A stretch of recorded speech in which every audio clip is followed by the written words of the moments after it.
Dan sebelum saya memulai video ini, izinkan saya memberi sambutan terlebih dahulu kepada segenap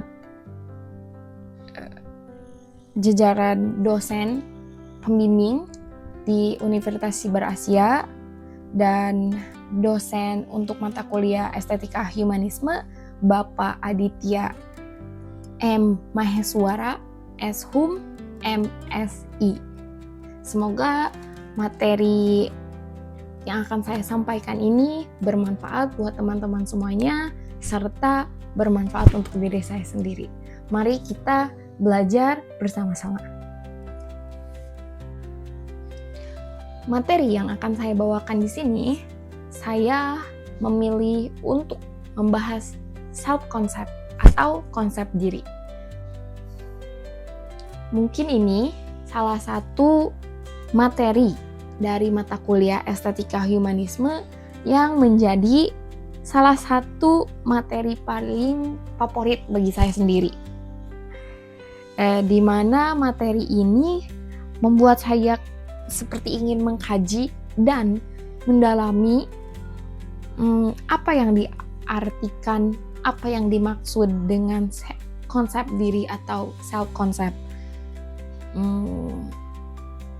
Tidak tahu kenapa, semua materi maupun artikel yang telah saya pelajari tentang konsep diri ini sangat relevan dengan kehidupan saya maupun teman-teman saya di sini.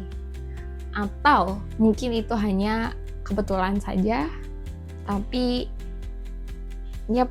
konsep diri membuat saya ingin mempelajari dan mengulik semua materi yang ada di artikel maupun di mata kuliah Estetika Humanisme, di mana materi itu sudah dibagikan oleh para dosen.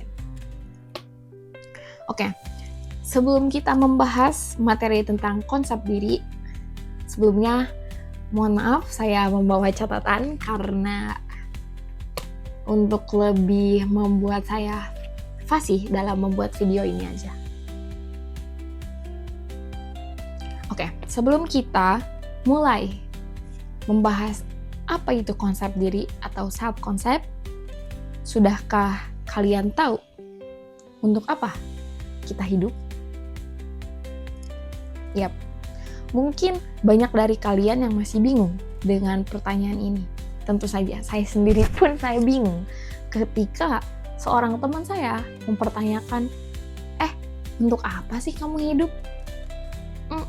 Di situ seketika saya terdiam sejenak, sampai pada akhirnya teman saya memberitahu satu pepatah atau ada kata-kata dari William Shakespeare berkata, "The meaning of life is to find your gift, and the purpose of life is to give it away." Artinya, makna hidup adalah menemukan bakatmu, dan tujuan hidup itu adalah memberikan bakatmu kepada orang lain atau bermanfaat. Hidup kita itu harus bermanfaat bagi orang lain. Namun, makna hidup sendiri itu memiliki makna lain atau arti lain, yaitu hal-hal yang dianggap sangat penting dan berharga serta memberikan nilai khusus bagi seseorang sehingga layak dijadikan tujuan dalam kehidupan menurut The Purpose in Life books. Begitu teman-teman, mungkin itu saja yang mau saya sampaikan untuk makna hidup. Oke, mari kita lanjut untuk membahas materi tentang konsep diri. Sebelum itu, sudahkah kalian tahu apa itu konsep diri atau self-concept?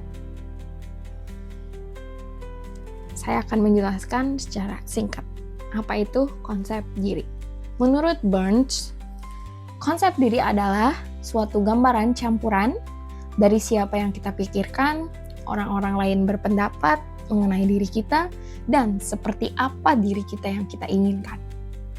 Namun, menurut William the Book, konsep diri juga merupakan persepsi individu terhadap dirinya yang bersifat psikis dan sosial sebagai hasil interaksi dengan orang lain.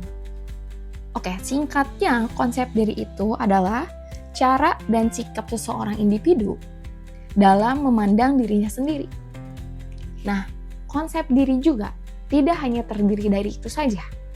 Tahukah kalian, konsep diri juga memiliki 3 bagian utama konsep diri loh.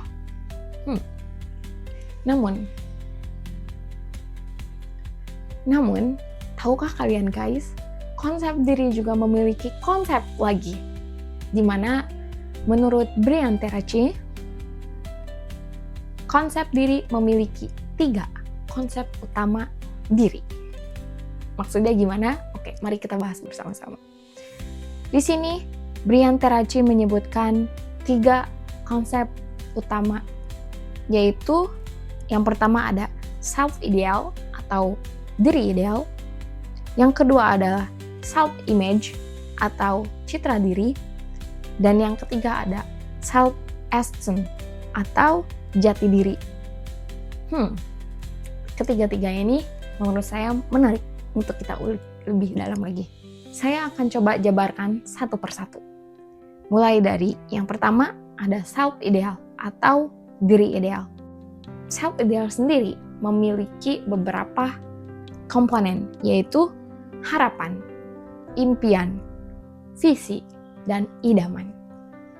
Self-ideal terbentuk dari kebaikan, nilai-nilai, dan sikap yang paling dikagumi dari diri sendiri maupun dari diri orang lain yang kita hormati. Dan self-ideal juga memiliki arti sosok seperti apa yang paling diinginkan oleh seseorang untuk menjadi dirinya sendiri dalam berbagai bidang kehidupan.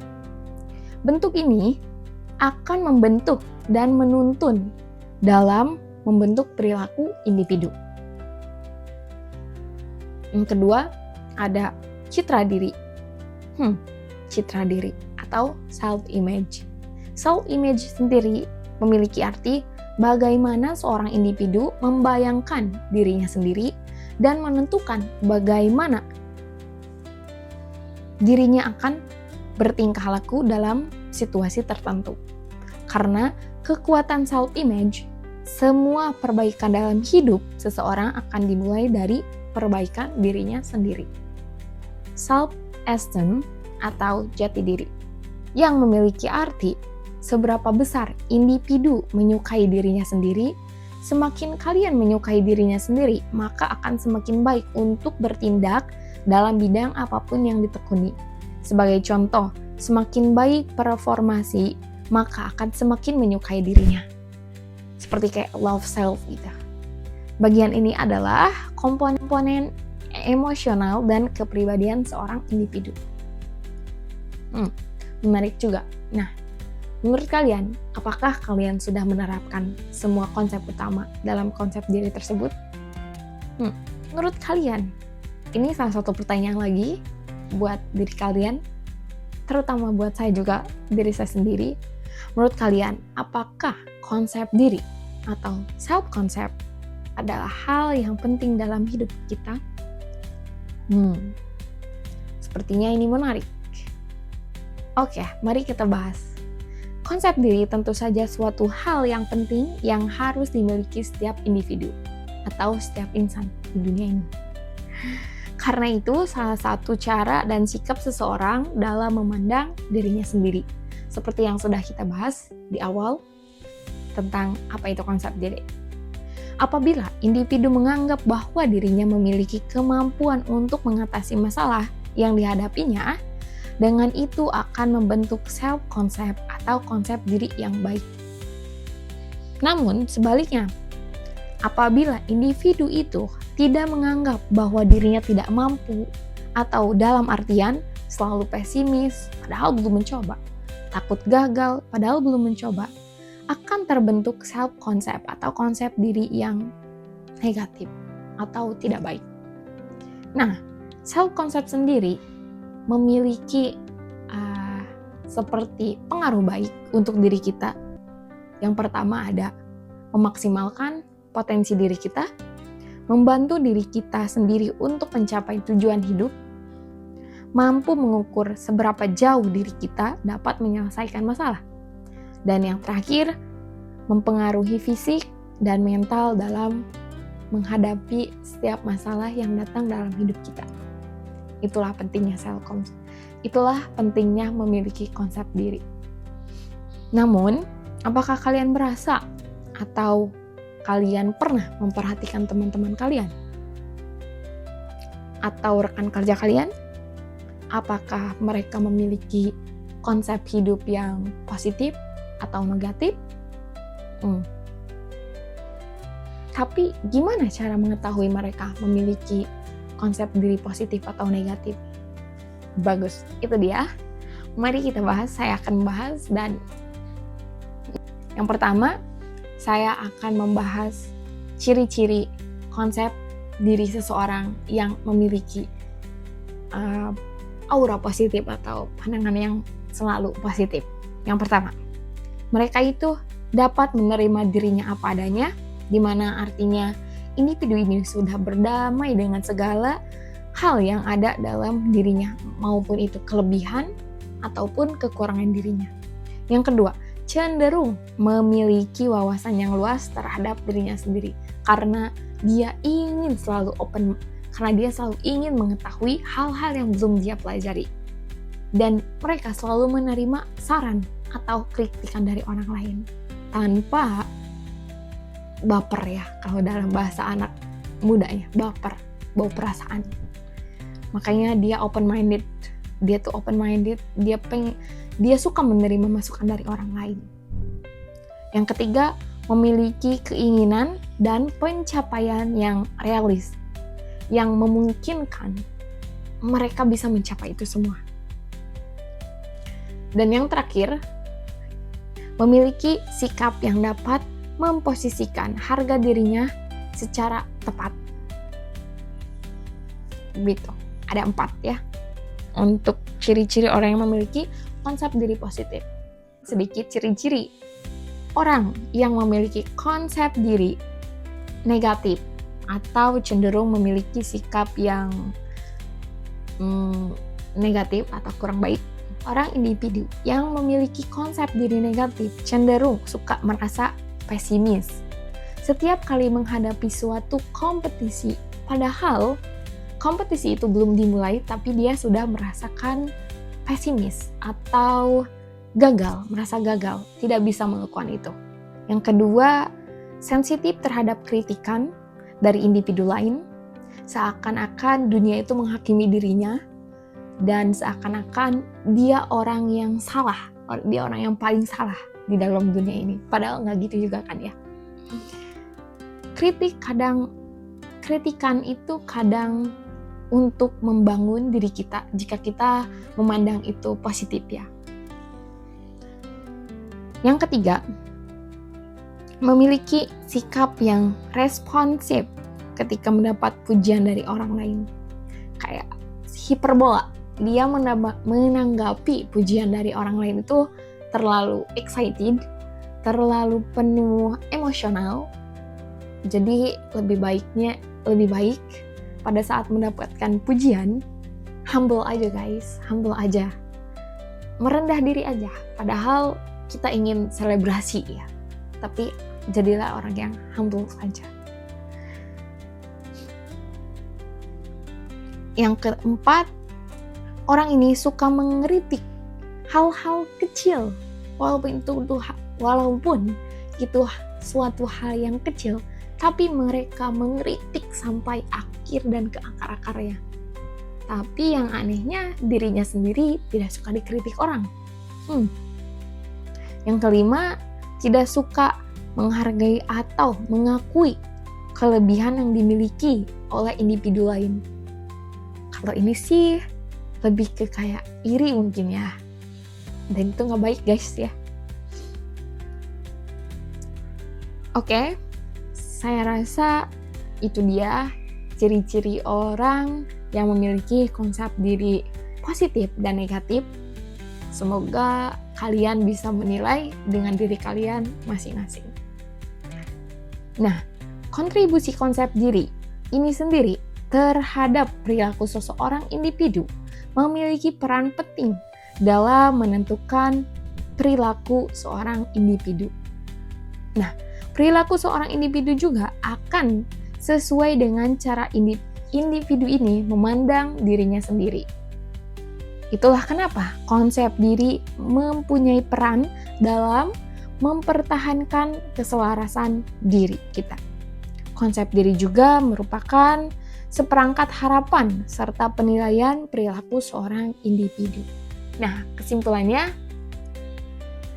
konsep diri yang sehat adalah pondasi dari ketahanan mental dan emosional seseorang dengan memahami siapa kita, bagaimana kita ingin berkembang, dan bagaimana kita menilai diri kita sendiri. Saya belajar bahwa mengenal diri sendiri bukanlah proses yang instan, melainkan butuh waktu, konsisten, kejujuran, dan juga penerimaan akan hal-hal yang tidak kita inginkan. Dengan mengenali kekuatan dan kelemahan kita, saya bisa lebih memahami perasaan saya sendiri dan belajar merespon emosi dengan cara yang lebih sehat lagi.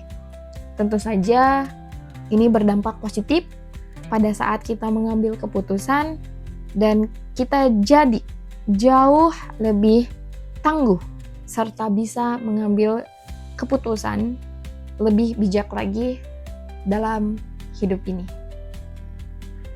Namun penting juga guys, disadari bahwa konsep diri ini bukanlah sesuatu yang statis, melainkan bisa tumbuh dan juga berubah. Oleh karena itu, pendekatan pendidikan, keluarga, serta lingkungan sosial seharusnya mendukung perkembangan konsep diri yang positif, bukan justru malah membentuk rasa rendah diri atau citra palsu. Demikian share ilmu bersama saya. Untuk yang menonton video ini sampai akhir, saya ingin mengucapkan hatur nuhun pisan. Terima kasih banyak. Arigatou gozaimashita. Sampai bertemu dengan video saya yang lainnya. Bye-bye.